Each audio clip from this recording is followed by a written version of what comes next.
오늘은 10계명 중 9번째 계명, 거짓 증거하지 말라. 내 이웃에 대하여 거짓 증거하지 말라라는 제목으로 하나님 말씀 전하겠습니다.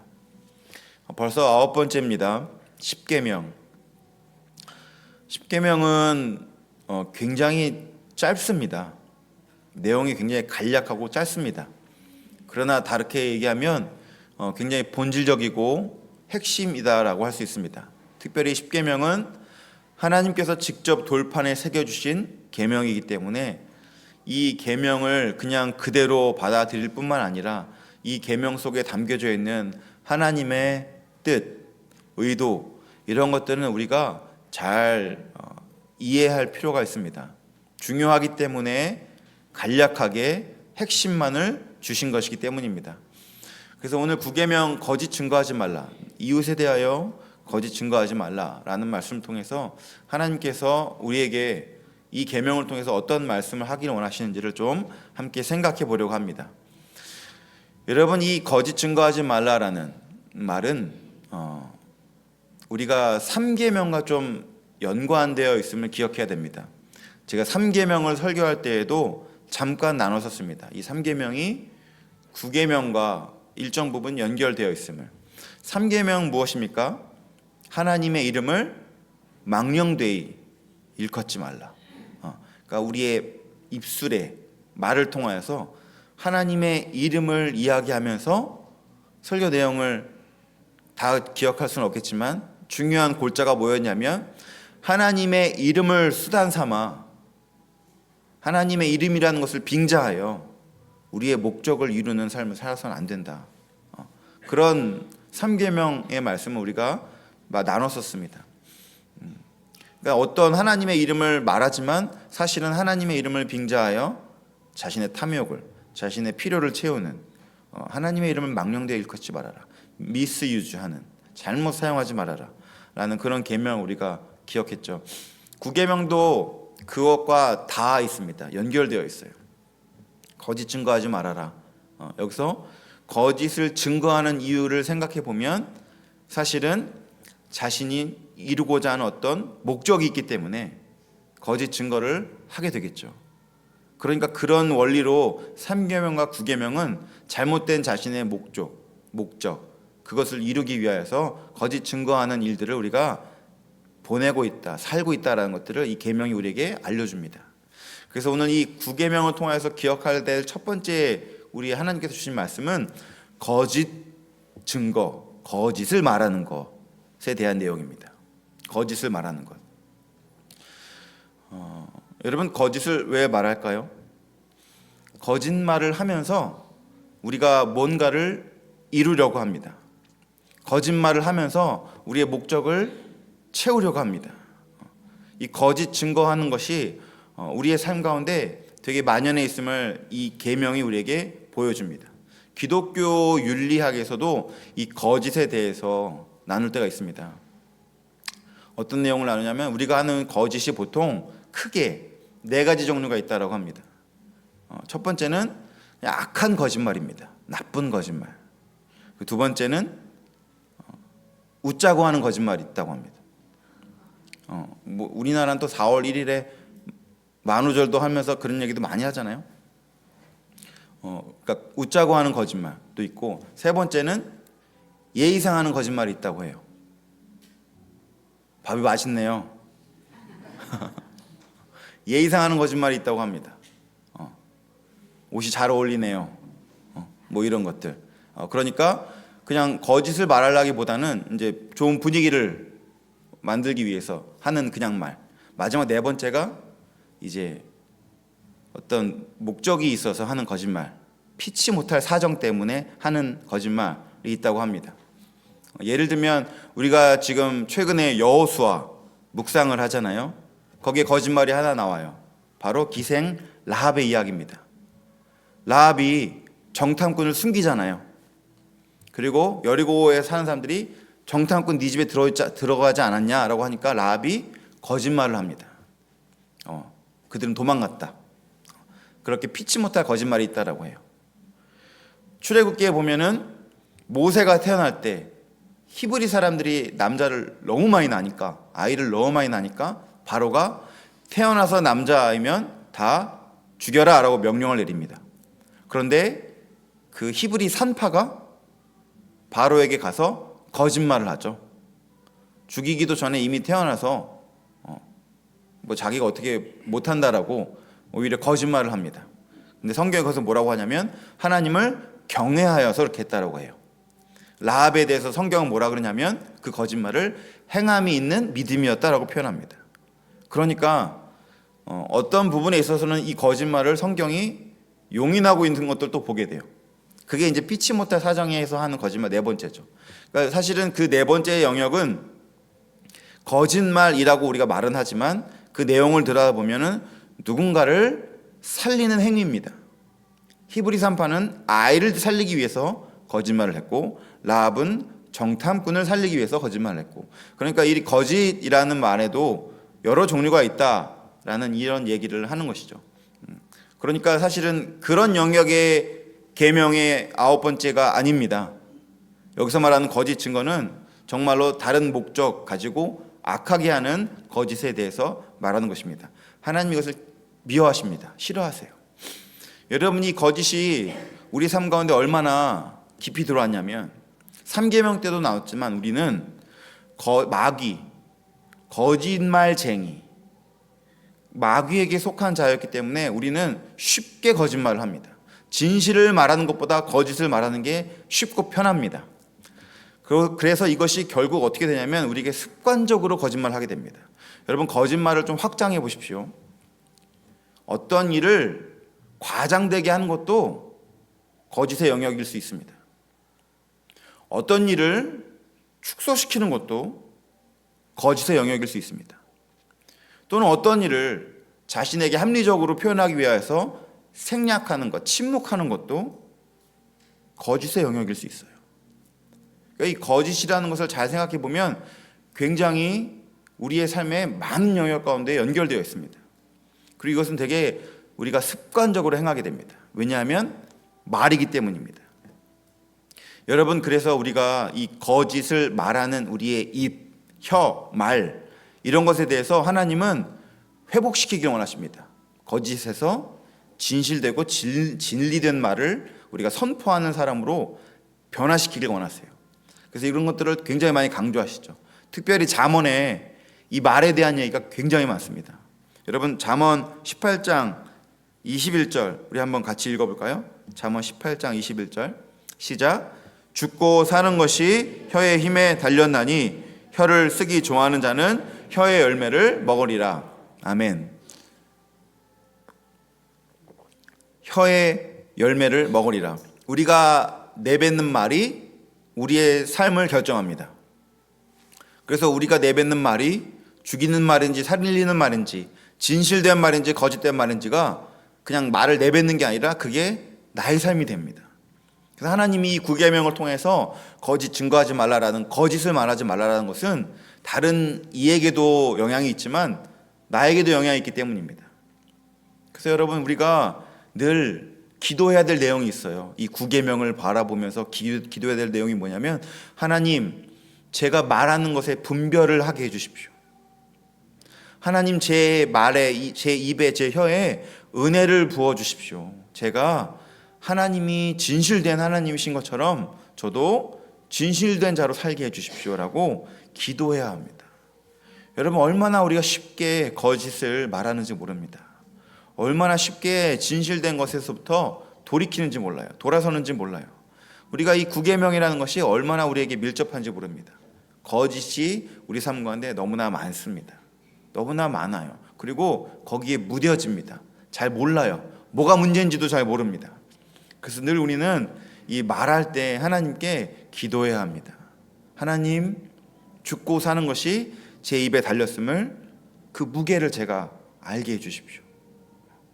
제가 이 말을 통해서 살리는 사람이 되게 해주십시오라고, 진실을 말함으로써 생명의 삶을 살게 해주십시오라고 기도해야 한다는 것입니다. 여러분, 대부분 관계가 좋아지고 나빠지는 것은 대부분 이 말, 이 혀에 있다라는 것을 우리가 경험적으로 많이 압니다. 말 한마디로 뭘 갚는데요? 천냥빚을 갚는데요. 천냥빚을 갚는데요. 그러니까 이게 우리가 관계 속에서 내가 말을 어떻게 하냐가 결과에 너무나 중요하다는 얘기죠. 그러니까 하나님은 이 죽고 사는 것이 혀의 힘에 달렸다라고 말씀하면서 거짓 증거하지 말아라. 다시 말하면 진실, 진리의 삶을 선포하고 살아라라고 우리에게 권면하는 것입니다. 우리의 이 말에 입에 은혜를 하나님께서 부어 주셔야 우리가 살아납니다. 너무나 중요해요. 다른 영역이 필요하지 않습니다. 입에, 혀에, 말에 하나님의 은혜가 필요합니다. 레위기 5장 1절에는 그래서 이렇게도 우리에게 하나님께서 경고하십니다. 함께 읽어보겠습니다. 시작. 만일 누구든지 저주하는 소리를 듣고서도 증인이 되어 그가 본 것이나 알고 있는 것을 알리지 아니하면 그는 자기의 죄를 져야 할 것이요 허물이 그에게로 돌아갈 것이며, 심지어 말을 안 했는데도 허물과 죄를 말씀하십니다. 그러니까 이 거짓 증언이라는 것, 말한다는 것, 여기는 그냥 좋은 말을 하는 것뿐만 아니라 어떠한 말을 하고 안 한지에 대한 지혜까지 필요한 것입니다. 여러분, 그래서 신앙이 깊어지면 깊어질수록 행동과 말에 분별력이 생깁니다. 그냥 야, 뭐 무서워서 말도 못하겠네 이거 아니라 내가 무슨 말을 하고 무슨 말을 하면 안 되는지에 대해서 하나님께서 은혜를 부어주신다는 거예요. 굉장히 중요한 영역입니다. 어떻게 우리가 이렇게 할 수 있을까요? 어떻게 우리가 이렇게 좋은 말, 하나님께서 기뻐하시는 살리는 말을 할 수 있을까요? 여러분, 말은 듣는 대로 나갑니다. 좋은 말을 들어야 좋은 말이 나갑니다. 그래서 여러분, 우리가 어떤 말을 듣고 자라는지가 굉장히 중요해요. 그래서 우리가 늘 하나님의 말씀을 귀 기울여야 합니다. 그래야 진리된 삶을 살 수 있어요. 제가 한국과 미국 이제 아직 반까지는 안 됐지만 이제 제 머릿속에서 기억이 있는 나이를 지나서서 살다 보면 많이 이제 비슷하게 살아온 것 같아요. 근데 저는 안 좋은 말은 대부분 한국말만 들었어요. 그래서 영어로 안 좋은 말을 저한테 해봤자 제가 못 알아들어요. 그래서 저는 영어로 나쁜 말을 하고 싶어도 못해요. 그러니까 안 하는 게 아니에요. 못해요. 근데 한국말은 아주 기가 막히게 잘하죠. 왜냐하면 너무 많이 듣고 자랐어요. 여러분, 한국말 나쁜 말 별의별 말이 다 있는 거 아세요? 제가 기억나는 나쁜 말이 어떤 게 있냐면, 이런 똥꼬에 바람을 불어넣어 배가 터져서 떠오르면 터트릴 놈아. 이게 뭐야? 그래서 이거를 듣다가 야, 이런 말이 있어? 막. 근데 여러분, 그게 한국말만 있겠어요? 제가 한국말을 그런 말을 막 이런 저런 기상천외한 말을 많이 들으니까 우리도 상대방을 향해서 별의별 말을 다 할 수 있죠. 근데 영어는, 저는 그래요. 영어도 얼마나 그런 게 많겠어요. 제가 이렇게 길을 가다가 자녀들이랑 가다가 어느 날 아들인지 딸인지 할 기억은 안 나는데, 아빠 지금 저 사람이 아빠한테 한 말 알아들었어? 그러더라고요. 그래서 못 알아들었는데 나쁜 말이었어. 나쁜 말이니까 제가 못 알아들은 거였어요. 뭐 나쁘게 말하는 어떤 그런 게 미국 사람들만의 그런 게 있을 거 아니에요. 모든 말이 다 그런 게 있잖아요. 그러니까 내가 들으면 그 말이 나에게도 영향을 주지만 내 입으로도 또 나타납니다. 그래서 여러분, 늘 우리가 격려의 말, 세우는 말, 살리는 말, 용서의 말, 용납의 말을 듣고 자라야, 그런 언어를 들어야 그런 말을 하게 됩니다. 여러분, 그래서 우리 이 민족으로부터 내려오는 우리 한국말, 우리 모국어, 마더스텅, 이 들은 말 중에서 안 좋은 말들이 들은 게 우리가 굉장히 많을 거예요. 그러면 하나님을 믿기 시작하면 먼저 하나님께서 말씀하시는 음성으로 여기서 돌려 바꿔야 됩니다. 그래야 우리의 입술의 고백이 달라집니다. 안 그러면 계속 들은 말도 우리도 그냥 따라합니다. 똑같이 얘기하는 거예요. 그러니까 좋은 말을 하기 위해서 좋은 말을 들어야 됩니다. 거짓 증거하지 않고 진실된 말을 하기 위해서 우리가 하나님께 나아가게 되는 이유입니다. 사랑하는 성도 여러분, 9계명 거짓 증거하지 말라라는 말을 다시 한번 기억하며 진실된 진리 되신 하나님의 말씀을 사모하며 그 진리 진실이 우리의 입에 담아 있어서 분별하며 말하고 선포하는 저 여러분 될 수 있기를 예수님의 이름으로 축복합니다. 이 계명 9번째 거짓 증거하지 말라, 바로 우리가 진실된 말, 진리되는 말을 선포하는 삶으로 하나님 우리를 요구하시고 요청하신다라는 것을 보게 됩니다. 두 번째로는 오늘 9계명을 통해서 보게 되는 내용은 이것이 정확한 대상이 있음을 보게 됩니다. 오늘 말씀 16절 말씀 보시면 뭐라고 말하냐면 내 이웃에 대하여 거짓 증거하지 말라라고 말합니다. 이 거짓 증거를 특별히 너의 이웃에 대하여 말하지 말아라라고 합니다. 이웃에 대하여서 거짓 증거를 왜 할까요? 열왕기상 21장 보면은 아합이 나봇의 포도원에 관심을 갖습니다. 그 땅에. 그래서 자기에게 팔라 그래요. 근데 이스라엘 백성들은 땅을 사고 팔 수가 없습니다. 왜냐하면 하나님이 주신 땅이기 때문입니다. 그런데 이 아합이 그래서 못 사니까 그 와이프, 그 악한 대명사죠. 그 악한 왕의 부인이 이제 이 땅을 갖고 싶어서 그 땅을 강제로 거짓을 만들어서 거짓을 증언하게 하여서 그 땅을 탈취해 버립니다. 그러니까 이웃에 대하여 거짓 증거하지 말라라는 이 계명 말씀 그대로 그 이웃이 올바르지 않은 행동을 했다라고 그를 모함하고 거짓 증거하여서 그 땅을 뺏어간 것이죠.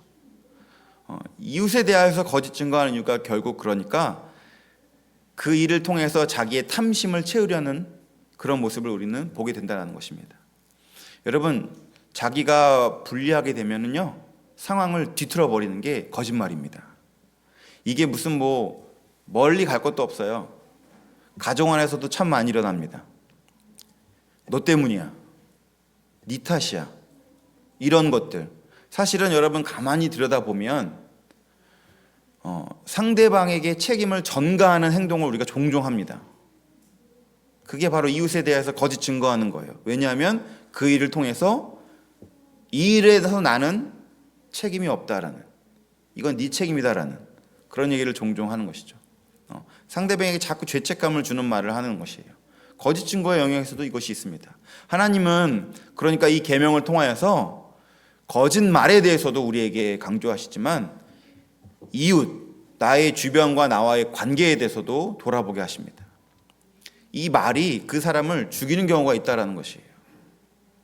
여러분, 이 이웃에 대해서 올바른 말을 하는 게 얼마나 중요한지 모릅니다. 제가 한국에서는 잘 몰랐지만 미국에 가서 이걸 너무 많이 경험하게 되는데, 이 미국 사람들의 신고정신, 증인, 여러분 이거 얼마나 놀라운지 모릅니다. 제가 2015년이었어요. 새벽 예배를 평상시 저는 그때 부목사였습니다. 새벽 예배를 마치고 집으로 돌아가는 길이었어요. 캘리포니아. 그래서 집에 가는 길이 고속도로였습니다. 큰 교통사고가 났어요. 가다가 큰 교차로에서 제가 거의 한 80마일로 달리고 있었는데 그 제한 속도가 한 65 정도 됐던 것 같아요. 그냥 막 빨리 달렸어요. 집에 빨리 가갖고 씻고 또 출근해야 돼서 달리고 있었는데 저보다 더 빨리 어떤 차가 정면으로 저를 짱 친 거예요. 제 차가 총 왕복 8차로인가 10차로인가 되게 컸어요. 고속도로. 저 반대편까지 날아가서 전봇대에 박았어요. 날아가서. 그리고 에어백 다 터지고. 너무 감사하게 하나님의 은혜로 제가 하나도 다치지 않았어요. 왜 다치지 않았나 알아봤더니 바퀴 축을 정확하게 친 거예요. 그러니까 모든 파워가 다 릴리즈가 돼갖고 제가 안 다치게 되고 그냥 차체만 날아가게 된 거죠. 그러니까 폐차하고 다시 지금의 차를 타고 살았습니다. 근데 어쨌든 그 일이 생겼는데 제가 날아가 버리고 그 차는 그 차대로 완전히 박살이 났겠죠. 무슨 차인지 제가 눈으로 확인도 못했어요. 제가 그냥 그대로 그 병원에 갔거든요. 그래서 누구랑 사고 났는지도 모르고 어떤 경위로 사고 난지도 모르고 내가 빨간불에 달렸나? 새벽에 너무 피곤해서 빨리 집에 가고자 해서 그러니까 저도 모르겠는 거예요. 경찰이 저한테 물어봐요. 너 파란불에 달린 거 확실하냐고. 저는 확실하지 않았지만 확실하다고 대답을 했어요. 근데 뭘 확인이 안 되는 거예요. CCTV가 없는 나라잖아요. 대단한 아메리카. 그래서 그냥 아이고 어떡하지? 그냥 이게 쌍방이 되려나? 그런데 경찰이 저한테 뭐라고 하냐면 다행히 누군가가 널 위해서 증언을 했다. 너가 정확하게 파란불이었다는 것을. 여러분 생각해 보세요. 파란불로 이렇게 가고 있는데 둘 다 파란불이에요. 근데 누가 저를 쳐서 날아갔어요. 그러면 제가 날아가다가 저쪽에서 온 차랑 저랑 부딪혀야 되잖아요. 한 대도 그때 안 왔던 거예요. 그래서 그것도 생각해 보니까 저는 사실 한 대도 안 날라오고 제가 날아가서 저는 파란불에 갔다고 생각했지만 정신력이 충격이 너무 커서 내가 저 반대편 교차로까지 차가 날아가는데 아무도 나를 안 건든 거 보니까 통행한 차가 없다는 걸 보니까 빨간불이었던 것 같네. 내가 잘못한 것 같네. 저는 이렇게 자책하고 있었는데 증인이 제가 정확하게 가고 있었다 그러더라고요. 그 차가 쌩 날아와서 저를 박은 거였어요. 나중에 다 끝나고 기록을 봤더니 굉장히 어린 청년이었더라고요. 그러니까 막 정신없이 운전을 했나 봐요. 근데 어쨌든 그때 증인이 증언을 해줘서 제가 다 치료도 받을 수 있었고 자동차도 그거 다 토탈 처리된 것도 그냥 다 보험회사에서 해주고 그렇게 너무 감사했어요. 그 증인이 누군지는 모르지만 그 증인을 저를 만나지도 못했고 하지만 그가 올바른 증언을 해줘서 제가 살아났습니다. 그런데 만약에 뒤집어서 그가 거짓 증언을 했다면 저는 다 아무것도 못했을 거예요. 치료도 못 받고 차도 못 바꾸고 굉장히 큰 어려움에 처했을 것입니다. 그러니까 이웃에 대하여 거짓 증거하지 말라라는 말을 뒤집으면 우리가 진실을 말할 때 누가 살아납니까? 내 이웃이 살아납니다. 생명을 살릴 수 있다는 것이에요. 다른 사람의 삶을 세울 수 있다는 것입니다. 우리가 진실을 말할 때 하나님이 우리에게 이것을 말씀하시는 거예요. 너의 이웃을 너가 올바른 말을 선포함으로써 섬기고 돌보고 세워라. 우리에게 그것을 명령하시는 것이 구계명의 내용입니다. 너무나 중요한 말씀이에요. 잠언 14장 25절에 그래서 이렇게 말씀합니다. 우리 한번 같이 읽어보겠습니다. 잠언 14장 25절 시작. 진실한 증인은 사람의 생명을 구원하여도 거짓말을 뱉는 사람은 속이느니라. 진실한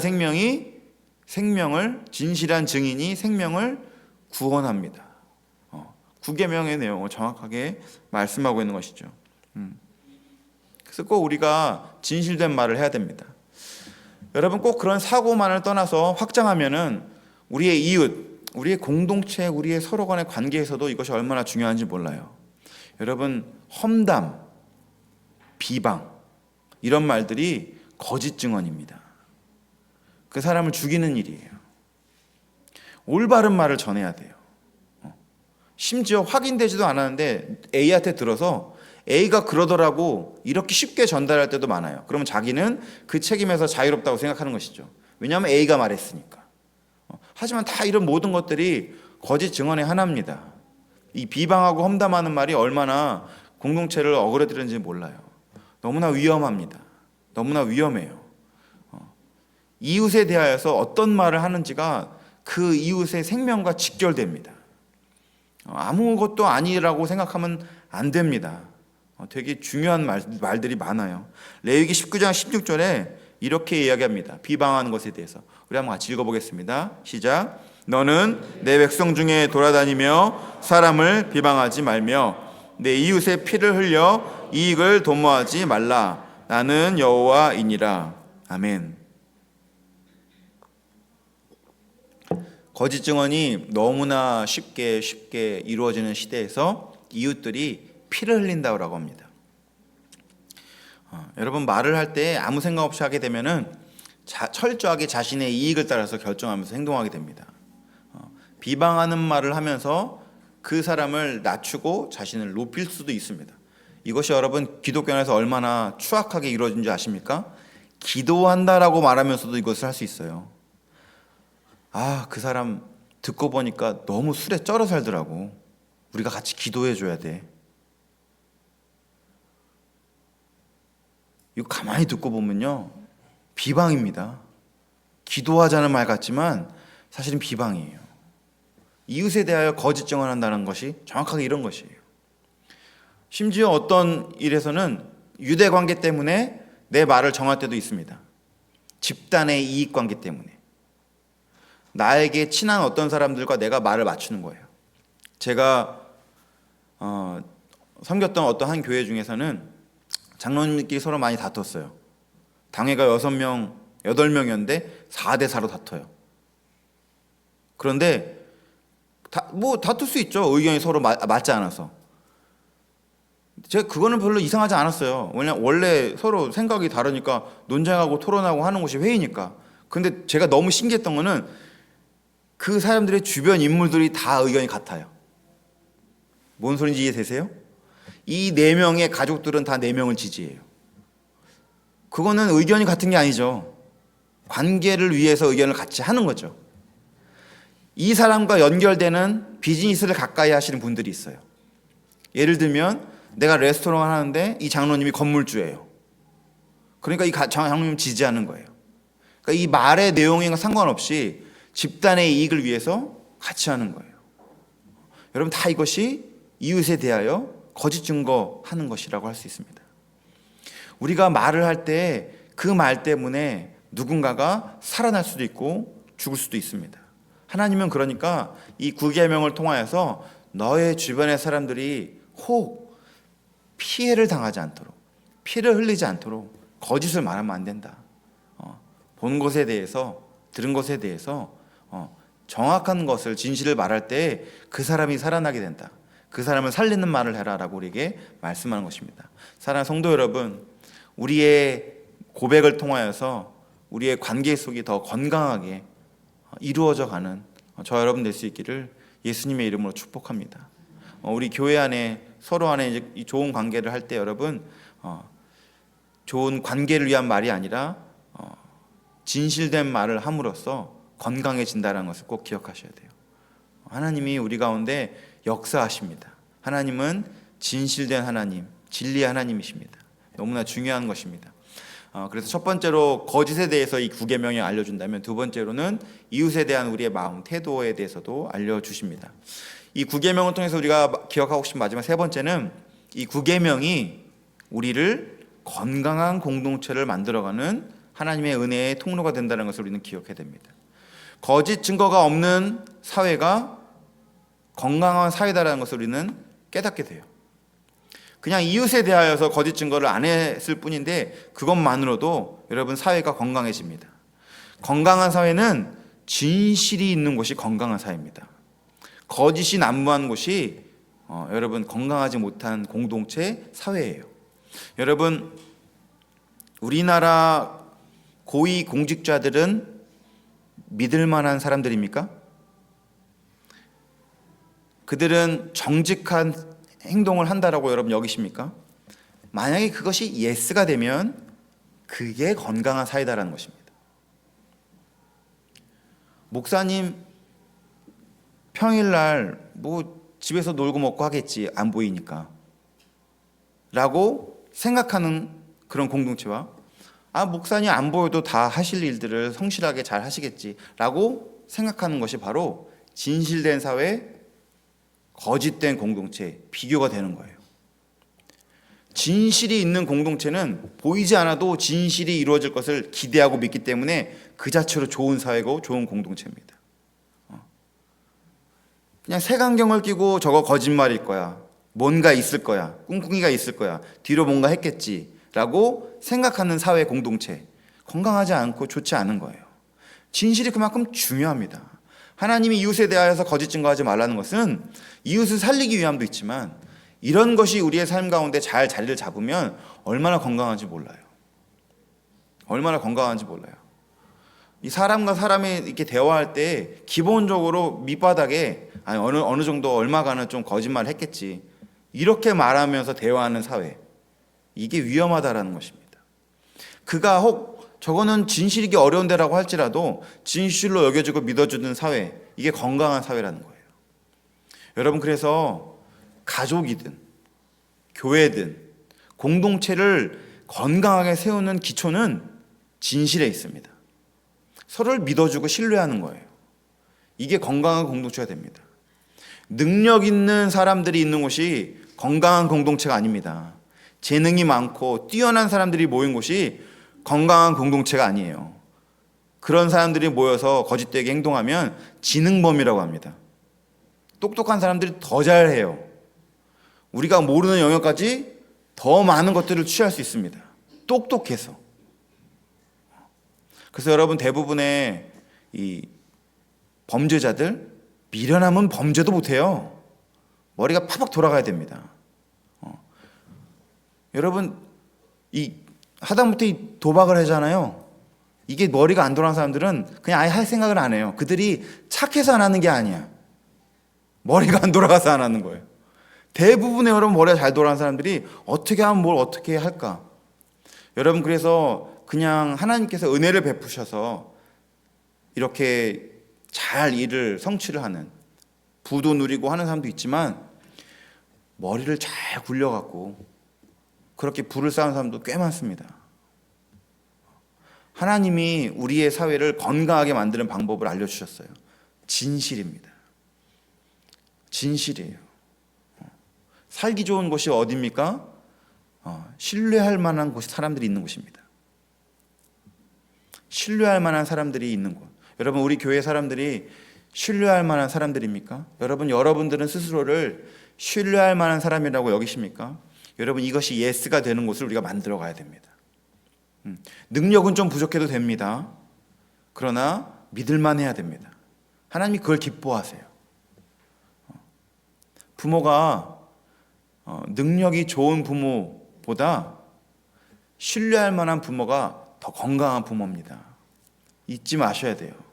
여러분, 그러니까 우리가 하나님 앞에서 난 참 부끄럽고 죄 많은 부모다라고 해서 막 꾸미잖아요. 없는 것처럼 척하잖아요. 자녀들이 좀 건강하게 잘 자라기를 기대하는 마음으로.